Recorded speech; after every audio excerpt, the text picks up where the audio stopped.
everyone! So for today's video ay samahan nyo ko dahil madami akong aasikasuhin. First guys is pumunta nga ako dito sa PNB dahil kinuha ko na yung card ko. So after ko nga makuha guys, sumakay na nga ako ng tricycle dahil nga sobrang init at nagpahatid na nga lang ako sa laboratory. At nakarating na nga ako dito guys sa St. Christine Laboratory, malapit lang to sa INC. Anyways guys, magpapamedical ako today and tapos na ako mag-fill out dyan, nagbayad na din ako at nilista ko na yung mga ipapatest ko. Mostly guys, ang mga kasabay ko dito is mga buntis, yung magpapa-check up, and need mo talaga mag-antay kasi sila yung priority. So nag-wait ako dito for 1 hour and then tinawag na nga yung name ko and pinapasok na ako dun sa kabila dahil tuturukan na ako. So dito sa part na to guys, grabe nabigla talaga ako kasi masakit siya. Hindi kasi ako guys sanay ng tinuturukan at yung last ko siguro last year pa. Tignan nyo naman guys, ang daming dugo na nakuha sa akin. Wala na nga akong dugo dahil anemic ako. So sige, i-rate ko to for 10 out of 10. At saka guys, grabe para kang kinagat ng dinosaur.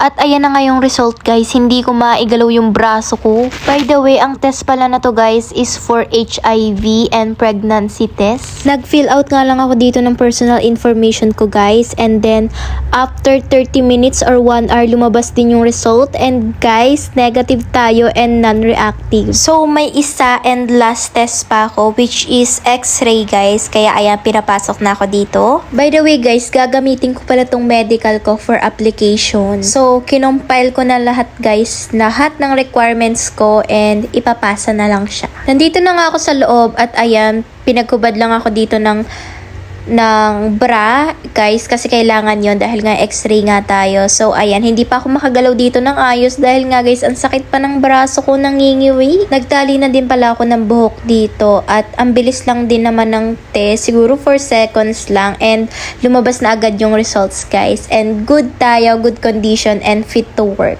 Finally, tapos na and sumakay na lang ulit ako ng tricycle dito at papunta ng Ultimart. Syempre, kakain tayo guys dahil nga nanghihina ako at nanlalambot. Syempre, kailangan nating kumain. Inikot ko nga lang yan guys at eto, napabili na nga ako ng takoyaki and bumili din na pala ako ng yogurt. Syempre, nagpahinga na muna ako dito ng ilang minuto. Kumain na muna ako and enjoy ko yung food and nag-rest din ako guys. So, ayan, a little treat for myself and ayun, after ko dito, pupunta pa ako sa Dali dahil mag-grocery ako and bibili din ako ng electric fan. So, ayun guys, thank you for watching and don't forget to like and follow and share. Mwah!